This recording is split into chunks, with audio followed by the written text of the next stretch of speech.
नमस्कार, new recipe रसोई में आप सबका स्वागत है। आज हम ये सांभर दाल बनाएंगे।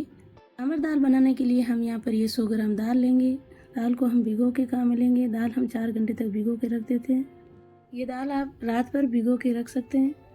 4 घंटे बाद दाल हमारी अच्छी तरह से भीग गई है। अब हम इसका दाल का पानी निकाल के दाल को हम बॉईल करने के लिए कुकर में डाल देते हैं। अब हम दाल को इस तरह से कुकर में डाल देंगे और हम इसमें 3 कप पानी डालेंगे। पानी आप अपने हिसाब से कम ज़्यादा ले सकते हैं। आप यदि दाल ज़्यादा बना रहे हैं तो पानी ज़्यादा भी ले सकते हैं। ये सांभर दाल थोड़ी पतली ही होती है। अब हम इसमें आधा चम्मच नमक डाल के इसे ढक्कन लगा के बॉईल होने के लिए रख देते हैं। ये सांभर दाल आप चाहे तो बिना कुकर के भी उबाल के काम में ले सकते हैं। अब हम इसे 3 सीटी आने तक बॉईल होने देंगे। तब तक मैंने यहाँ पर ये इमली भिगो के रखी थी, वो भी हम चेक कर लेते हैं। इमली हमारी अच्छे से भीग गई है। दाल में हम कुछ इस तरह की सब्जियां काम में लेंगे, यानी कि इन सब्जियों से दाल का टेस्ट बहुत ही बढ़िया आता है। यहाँ पर मैं ये सहजन की फली और कड़ी पत्ते भी लूँगी। मैंने दाल में यहाँ पर ये बैंगन लिया है। बैंगन में आधा ही काम में लूँगी और 2-3 ये भिंडी भी लेंगे।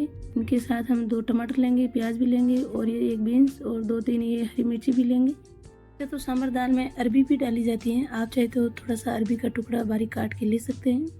अब हम हरी मिर्ची को बीच में 2 टुकड़ा करके इसे काट लेते हैं।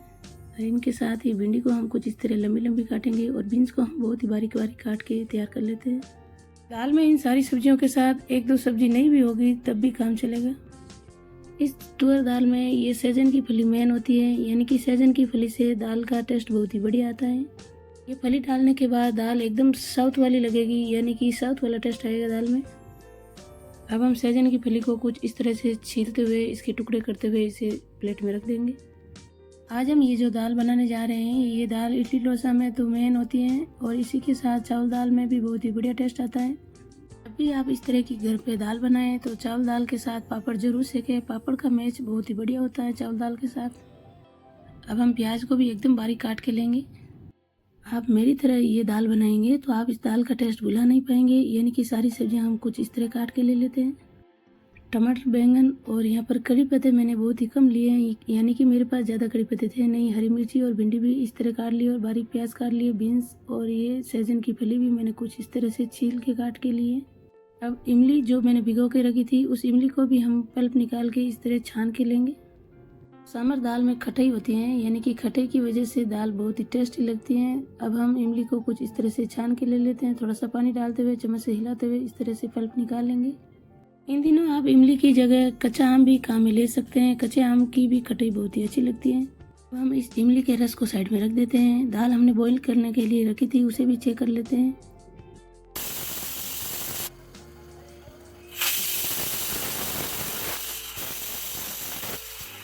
ये दाल मैंने 3 से 4 सीटी आने तक बॉईल कर ली है। 3 से 4 विसिल में दाल पूरी तरह गल जाती है। आप चाहे तो बिना ढक्कन के भी कुकर में पका के ले सकते हैं। अब हम गैस पे कढ़ाई चढ़ा के कढ़ाई में 2 से 3 चम्मच तेल डाल देते हैं। दाल के लिए तेल मैंने सरसों का ही काम में लिया है। आप अपनी पसंद का तेल ले सकते हैं। तेल अच्छी तरह से गर्म हो गया है। अब हम गैस की आंच धीमी करके इसमें राई दाना डालेंगे। राई दाना के साथ ही हम यहाँ पर थोड़ी सी कुटी हुई अदरक डाल देते हैं।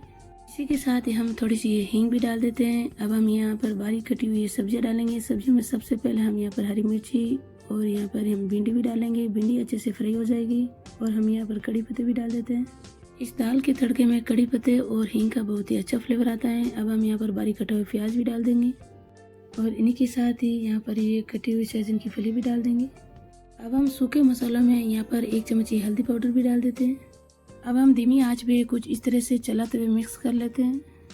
सहजन की फली को पहले इस तरह तेल में भूनने से सहजन की फली सॉफ्ट हो जाती है, यानी कि दाल में बहुत ही अच्छा फ्लेवर लाती है। अब हम यहाँ पर बारीक कटा हुआ टमाटर और ये बैंगन और बीन्स भी डाल देते हैं। टमाटर को गलाने के लिए हम यहाँ पर आधा चम्मच नमक डाल देते हैं। नमक हमने पहले दाल में भी डाला है, ध्यान रहे आप अपने स्वाद अनुसार ही नमक डालें।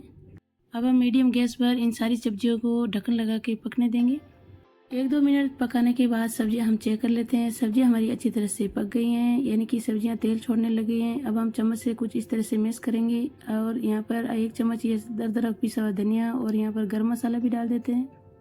अब हम यहाँ पर इमली का रस भी डाल देंगे। इमली की रस की वजह से दाल में बहुत ही अच्छी खटाई आती है। दाल का मसाला पक रहा है, तब तक हम दाल का कुकर भी चेक कर लेते हैं। प्रेशर खत्म हो जाने के बाद दाल हमारी कुछ इस तरह से उबली हुई है। अब हम कढ़ाई में यहाँ पर उबली हुई दाल भी डाल देते हैं। आपको यदि ये सांभर दाल बनाने का तरीका अच्छा लगे तो लाइक करें, औरों को भी आगे शेयर करें। आप यदि चैनल पे नए हैं तो चैनल को सब्सक्राइब जरूर करें। अब हम दाल को मतनी की सहायता से कुछ इस तरह से मत लेते हैं। मतने के बाद दाल हमारी अच्छे से मिक्स हो गई है। अब हम इसमें 2 कप पानी डाल के दाल को एक बार और मथेंगे। आप चाहे तो दाल में गर्म पानी भी काम में ले सकते हैं। अब हम दाल को एक बार और मथ लेते हैं। सांभर दाल की एक खासियत और है कि ये दाल जैसे जैसे ठंडी होगी वैसे वैसे गाढ़ी भी होती जाएगी। चावल दाल के साथ दाल कुछ इस तरह पतली ही रखी जाती है। 3-4 उबाल आने तक दाल हमने कुछ इस तरह से पका लिए हैं। दाल हमारी बन के तैयार हो गई है। अब हम गैस बंद करके दाल को सर्व करने के लिए रख देते हैं। अब आप इस दाल को इडली डोसों के साथ भी सर्व कर सकते हैं। बहुत ही टेस्टी दाल बन के तैयार हुई है। पर आज मैं ये दाल कुछ इस तरह जीरे राइस के साथ सर्व करूँगी। चावल दाल में भी ये दाल बहुत ही टेस्टी लगती है। मैं चावल के ऊपर थोड़ा सा घी डाल देती हूँ। घी बिल्कुल ही ऑप्शनल है, आप चाहे तो स्किप भी कर सकते हैं। अब हम चावल पे ये बनी हुई दाल भी डाल देते हैं। आप ये दाल बनाइए, खाइए और अपने अनुभव कमेंट करके ज़रूर बताइए। Thank you.